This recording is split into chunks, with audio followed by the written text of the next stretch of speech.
শহীদ আল্লামা দেলোয়ার হোসেন সাঈদীর সুযোগ্য সন্তান আমাদের প্রাণপ্রিয় ভাই জনাব শামীম সাঈদী, জনাব শামীম সাঈদী।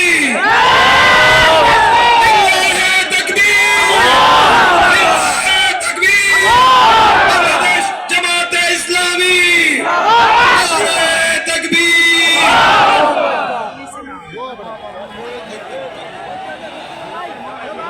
বসেন ভাই, এখানে বসতে হবে ভাই, এখানে দাঁড়াতে হবে, এখানে বসতে হবে। স্ক্রিনের পাশ থেকে সরে যান ভাই, সাইড থেকে সরে যান, স্ক্রিনের সাইড থেকে সরে যান।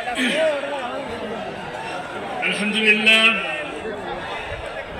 আসসালাতু ওয়াসসালামু আলা সাইয়্যিদিল মুরসালিন ওয়া আলা আলিহি ওয়া সাহবিহি আজমাইন।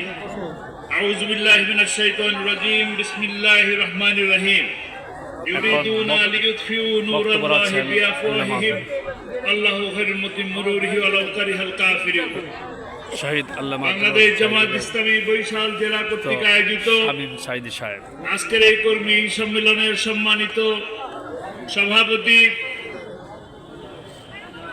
আজকের অনুষ্ঠানের সম্মানিত প্রধান অতিথি, শহীদি কাফেলা বাংলাদেশ জামাত ইসলামীর সংগ্রামী আমির, মানবিক নেতা, জনপ্রিয় জননেতা ডাক্তার শফিকুর রহমান, উপস্থিত কেন্দ্রীয় নেতৃবৃন্দ, বরিশালের নেতৃবৃন্দ, বাংলাদেশ ইসলামী ছাত্র শিবিরের নেতৃবৃন্দ, উপস্থিত আমার প্রাণ প্রিয় বরিশালের ভাই ও বোনেরা, আসসালামু আলাইকুম ওয়া রাহমাতুল্লাহি ওয়া বারাকাতুহু। তারা চেয়েছিল মুখের ফুৎকারে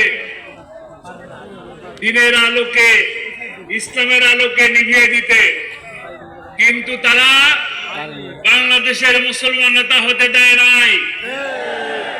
কোরআনের পাখিকে তারা হত্যা করেছে, মনে করেছে কোরআনের আলো আর কোরআনের বাণী আর কোথাও ছড়াবে না। তাই কি সত্য? তারা চেষ্টা করেছিল 1 আগস্টে জামাত ইসলামীকে নিষিদ্ধ করতে, তারাই বরঞ্চ বাংলাদেশের মানুষের মন থেকে নিষিদ্ধ হয়ে গেছে। আল্লামা সাঈদী বলেছিলেন বাংলাদেশের প্রতিটি ঘরে ঘরে বাংলাদেশ জামাত ইসলামের নাম চলে যাবে। আজকে তা প্রমাণিত হয়েছে।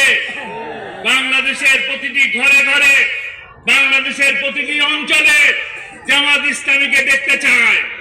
আগামী দিন যে সূর্য উঠবে, ওই সূর্য হবে ইসলামের।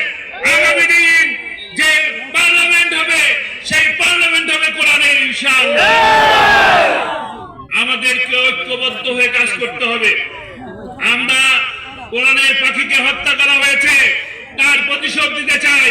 কোরআনের রাজ প্রতিষ্ঠার মাধ্যমে সেই হত্যার প্রতিশোধ দেব, ইনশাআল্লাহ। ইনশাআল্লাহ আগামী দিন আমরা ঐক্যবদ্ধ হয়ে কোরআনের পার্লামেন্ট গঠন করার জন্য আমাদেরকে প্রয়োজনে রক্ত দেব, জীবন দেব। কোরআনের পার্লামেন্ট ইনশাআল্লাহ ঘোষণা করে থাকবো, ইনশাআল্লাহ। আসসালামু আলাইকুম ওয়া রাহমাতুল্লাহ।